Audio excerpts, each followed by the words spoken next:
एउटा बुढो बुबा छन् आश्रमको ढोकामा उभिएका छन्। छोराले हात समातेर भित्र धकेल्न खोज्दैछन् तर बुबा भित्र जान्न मान्दैन। किनकि उनलाई थाहा छ यो ढोका पस्यो भने मेरो छोरा मलाई कहिल्यै फर्काउँदैन। यो कुनै फिल्मको दृश्य होइन, यो हाम्रो समाजको सच्चाइ हो। पहिला मन्दिरमा सरेर अनि साइड गरेर जाने त्यो साइड गरेर हैन हामी उता साइड गर्नु पर्यो। अहिले त हुन्न, अहिले मस्तिमा जानु लाग्छ। कहाँ जान्छन् आमाको बिचमा काममा जान्छ।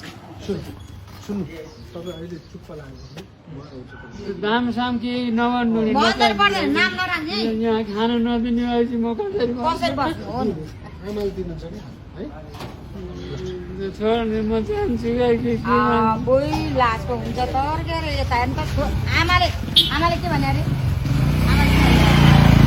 आमा छोरा सँगै हामी कपट जानु होइन अरूको भर नपर्नु आमाको भर पर्नुपर्छ भनेर जान्छ।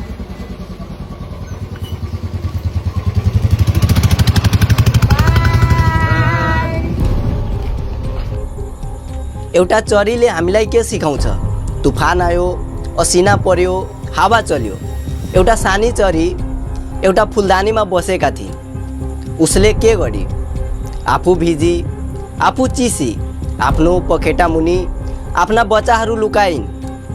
चोट सहिन्, दर्द सहिन्, तर बच्चा छोडेन।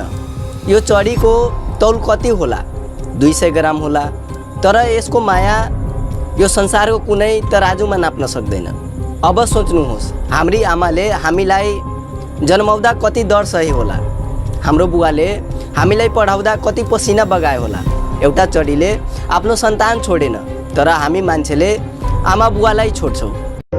सबके सपनों की महलों में रोशनी बनके मैं चमकूं। यो भिडियोमा के देख्नुभयो? एउटी आमा रातो साडी लगाएकी, अनुहार हातले छोपेकी, रोइरहेकी।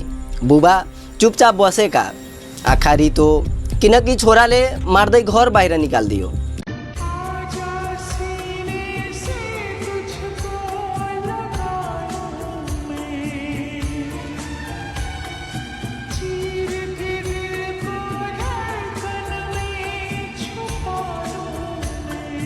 सोच्नुहोस्, यो आमाले त्यो छोरालाई रातभर जागेर हुर्काइन्।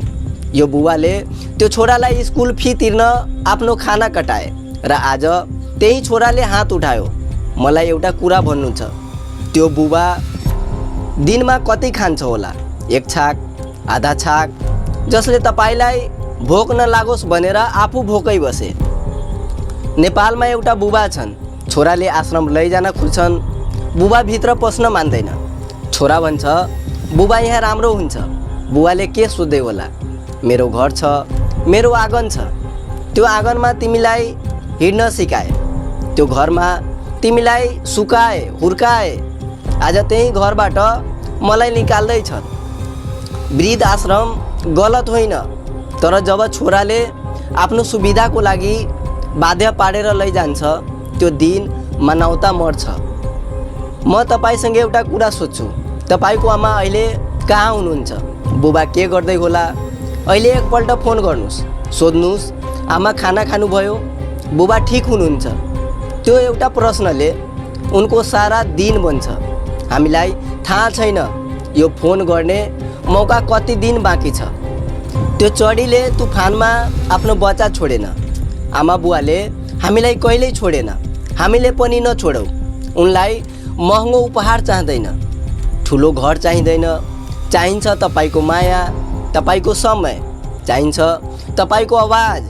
आज घर जानुहोस्, आमाको खुट्टा छोएर ढो गर्नुहोस्, बुबाको छेउमा बसेर 1 कप चिया खानुहोस्, किनकि जुन दिन उनीहरू हुँदैन त्यो दिन संसारको कुनै पनि पैसाले, कुनै सफलताले त्यो खालीपन भर्न सक्दैन।